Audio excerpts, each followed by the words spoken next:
আমি দেখতে পাচ্ছি যে সৌনক কিন্তু বিড়বিড় করে কিছু একটা বলার চেষ্টা করছে। কি হচ্ছে সৌনক? হনুমান চল্লিশা পাঠ হচ্ছে নাকি? না না, একদম যেটা চেয়েছিল পশ্চিমবঙ্গের মানুষ, যে স্বপ্নটা দেখেছিল, অমিত শাহজি যেটা বলেছিলেন যে 8টার পর এগিয়ে যাবে, 10টার পর আরো এগিয়ে যাবে, 1টার পর ভয় আউট, ভরসা ইন।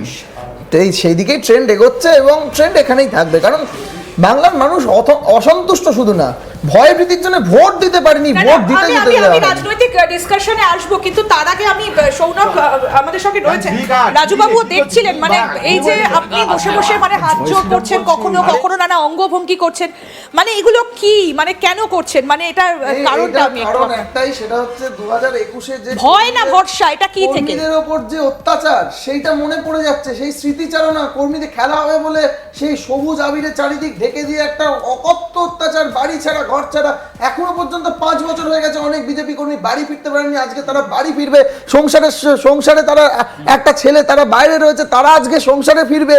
আজকে দিনের পর দিন অত্যাচারিত, কারুর জমি দখল হয়ে রয়েছে, কারুর বাড়ি দখল হয়ে রয়েছে, কারুর কৃষি জমি দখল হয়ে রয়েছে, কারুর পুকুরে মাছ চাষ করতে দেওয়া না, কেউ অটো চালাতে, তারা টোটো বন্ধ করে রাখা হয়েছে, তার অটোটা রাস্তায় নামবে, তাদের পরিবারের হাসি ফুটবে। তার জন্য আজকে আমার এই ভয় এবং ভরসা ভগবানের প্রতি। বেশ, আমরা আসবো রাজুবাবু, আপনার কাছেও আসবো, তবে এবার এই মুহূর্তে আমরা একটু নজর রাখবো চুঁচুড়ার দিকে। চুঁচুড়া এই মুহূর্তে যে আপডেট উঠে আসছে তাতে দেখা যাচ্ছে চুঁচুড়াতে পিছিয়ে পড়েছেন দেবাংশু ভট্টাচার্য। এই মুহূর্তের আপডেট, তৃণমূল কংগ্রেসের প্রার্থী দেবাংশু ভট্টাচার্য তিনি পিছিয়ে পড়েছেন। হুগলির চুঁচুড়ায় বিধানসভা কেন্দ্রের ভোট গণনায় প্রাথমিকভাবে এগিয়ে রয়েছেন বিজেপি প্রার্থী সুবীর নাগ, অর্থাৎ আরও একটা আসনে বিজেপির এগিয়ে থাকার খবর সামনে উঠে আসছে। বিজেপির সুবীর নাগ তিনি এগিয়ে রয়েছেন, তার প্রতিদ্বন্দ্বী হিসেবে তৃণমূল প্রার্থী দেবাংশু ভট্টাচার্যের সঙ্গে কড়া টক্কর চলছে এবং রাউন্ড শেষে দেখা গেল যে তিনি পিছিয়ে পড়েছেন অনেকটা।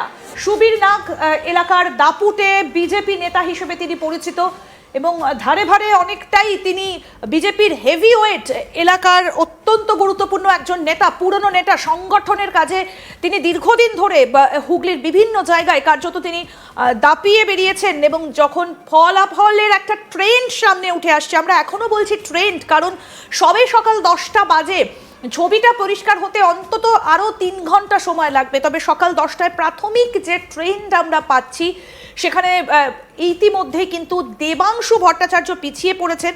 যদিও এখন প্রাথমিক পর্যায়ে, পরবর্তী রাউন্ডগুলোতে কি হয় সেটা অবশ্যই নজর থাকবে, তবে এই মুহূর্তে আমরা যে ট্রেন্ড পাচ্ছি তাতে বিজেপি প্রার্থী সুবীর নাগ তার প্রার্থী দেবাংশু ভট্টাচার্য কিন্তু ইতিমধ্যেই পেছনে ফেলে সুবীর নাগ তিনি অনেকটা এগিয়ে গিয়েছেন বলে আমরা জানতে পারছি। এই মুহূর্তের বড় আপডেট আপনাদেরকে আমরা যেটা দেখাচ্ছি যে চুঁচুড়ায় তিনি পুজো দিয়েছেন মন্দিরে আজকে সকালে এবং এই মুহূর্তে যে আপডেট আমরা দেখছি সেখানে কিন্তু তিনি অনেকটা এগিয়ে গিয়েছেন। এই মুহূর্তের আপডেট, অর্থাৎ সব থেকে বড় প্রশ্ন যে এই যে বিপুল পরিমাণ ভোট পড়েছে, 93% পোলিং, তাহলে এই ভোট কি তাহলে অ্যান্টি এস্টাবলিশমেন্টই হলো? হয়তো দিনের শেষে এই প্রশ্নের উত্তর আমরা খোঁজার চেষ্টা করব যে এত সংখ্যক মানুষ এবার ভোট দিয়েছেন রেকর্ড, তারা কাদেরকে ভোট দিলেন সেই প্রশ্নের উত্তর আমরা খোঁজার চেষ্টা করব। আমরা আমাদের প্রতিনিধি পার্থর কাছে যাব, তবে তার আগে আপনাদেরকে আরও একবার জানাই যে একটা ট্রেন্ড সকাল থেকে আমরা যেটা পাচ্ছি তাতে কিন্তু দেখা যাচ্ছে যে বিজেপি বেশ কয়েকটা আসনে কিন্তু তৃণমূল কংগ্রেসকে পিছনে ফেলে এগিয়ে চলেছে। হুগলি থেকে পার্থ রয়েছে আমাদের সঙ্গে। পার্থ, কত রাউন্ড গণনা হয়েছে এখনো পর্যন্ত? দেবাংশু ভট্টাচার্য তিনি পিছিয়ে পড়েছেন বলে আমরা জানতে পাচ্ছি, কত রাউন্ড গণনার শেষে, কত রাউন্ড চলছে এখন? দেখো, এখনো সবে পোস্টাল গণনা চলছে, তো সেই গণনার শেষে কিন্তু আমরা জানতে পারছি যে দেবাংশু ভট্টাচার্যকে পিছিয়ে ফেলে কিন্তু সুবীর নাগ চুঁচুড়া বিজেপি প্রার্থী তিনি কিন্তু অনেকটাই এগিয়ে রয়েছেন। তবে গণনা কিন্তু এখনো চলছে। আমরা প্রথম যে ট্রেন্ডটা সামনে পেয়েছি সেই ট্রেন্ড অনুসারেই নির্বাচন কমিশন সূত্রে আমরা যেটা জানতে পেরেছি সেই সূত্র অনুযায়ী কিন্তু আমরা জানতে পারছি চুঁচুড়া যে বিজেপি প্রার্থী সুবীর নাগ তিনি এখন এগিয়ে রয়েছেন দেবাংশু ভট্টাচার্য তৃণমূল কংগ্রেসের যিনি প্রার্থী তাকে প্রায় অনেকটাই পেছনে ফেলে।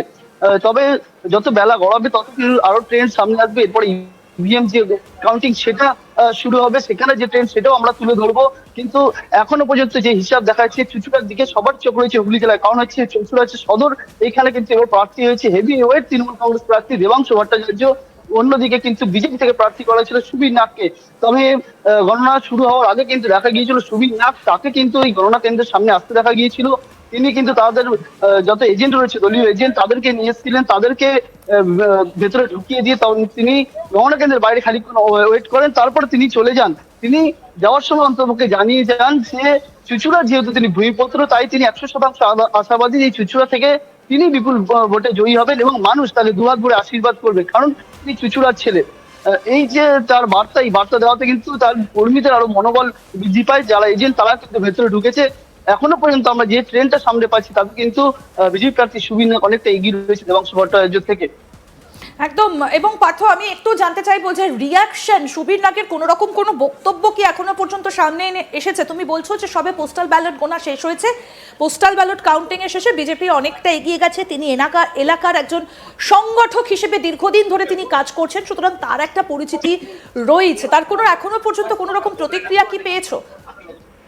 তো গণনা শুরুর পর তার কোনো প্রতিক্রিয়া পাওয়া যায়নি, কিন্তু গণনা শুরুর আগে কিন্তু তিনি গণনা কেন্দ্রের সামনে ছিলেন, সেখানে তিনি প্রতিক্রিয়া দিয়ে গিয়েছিলেন। তিনি যেটা জানিয়েছিলেন যে তিনি চুঁচুড়ার বাসিন্দা, আদি বাসিন্দা, ঘরের ছেলে। তিনি এটাও দাবি করে যে 2021 সালে তৃণমূল কংগ্রেস থেকে বলা হয়েছিল বাংলা নিজের মেয়েকে চায়, কিন্তু এবার 2026 সালে ভোটে কিন্তু চুঁচুড়াবাসীও বলছে চুঁচুড়া তার নিজের ছেলেকে যায়। অর্থাৎ সুবীর নাগ কিন্তু ইঙ্গিত দিচ্ছেন তিনি চুঁচুড়ার বাসিন্দা, তিনি ছোটবেলা থেকে এখানে বড় হয়েছেন, প্রত্যেকটি মানুষের সাথে তার সম্পর্ক রয়েছে। তাই দেবাংশু ভট্টাচার্য যেহেতু চুঁচুড়া বাসিন্দা নয়, সেক্ষেত্রে তার দিকে মানুষের আস্থা থাকবে, এমনটাই কিন্তু ইঙ্গিত দিয়ে গিয়েছেন সুবীর নাগ, বিজেপি প্রার্থী তিনি। একদম পার্থ, তুমি আমাদের সঙ্গে থাকো। আমি সৌনককে দেখছি বারবার করে, মানে সৌনক চোখে জল, চোখ মুছছে, তার সঙ্গে মন্ত্র আমি জানি না বিড়বিড় করছে সৌনক, মানে আপনি কোনো মন্ত্র পড়ছেন কিনা বুঝতে পারছি না, মানে নিঃশব্দে সেটা চোখে জল এসে যাচ্ছে, স্টুডিওতে বসে বারবার করে চোখ মুছছেন, মানে একটা অদ্ভুত ছবি। এটা কি আবেগ? অবশ্যই, মানে এতদিনের এত মানুষের এত অত্যাচার। আগের বার 21-এ মনে আছে, পাড়ার লোক কথা বলতো না আমার সঙ্গে, বাজারে গেলে আমার বাবার সঙ্গে কথা বলতো না মানুষ। মনে পড়ে যাচ্ছে সেই দিনগুলো। বেশ, আমি একটুখানি রাজু আপনার কাছ থেকেও জানতে চাইবো, মানে যে সৌনকের এই এক্সপ্রেশনটা আমরা বারবার দেখছি, মানে চোখে জল, একটা আবেগ। 2011-তে আপনারাও এরকমই আবেগতাড়িত হয়েছিলেন, মানে 2011-তেও বোধহয় আপনাদের এই, যদিও এটা এখনই বলা যাচ্ছে না, যদিও এটা খুব ট্রেন্ড, মানে কোথাও কি একটা মনে হচ্ছে সেই 2011-র দিনগুলো ফিরে ফিরে আসছে? দেখুন, সৌনক ভালো ছেলে, অন্তত পার্টিটাকে মন প্রাণ দিয়ে ভালোবাসে, এটুকু বোঝা যায়। তো তার দলের জন্য তার আবেগ থাকবে, এটা স্বাভাবিক। কিন্তু মানুষ তো ধরুন এই যে সরকারটা, সেটা মানুষের ভোটে তৈরি, অর্থাৎ মানুষ কার থেকে পেয়েছে, কার থেকে পাবে, বা কে ভালো সরকার আগে চালিয়েছে, বা যারা আগামী দিনে আসবো বলে দাবি করছে তারা অন্যান্য রাজ্যে কিভাবে চালাচ্ছে,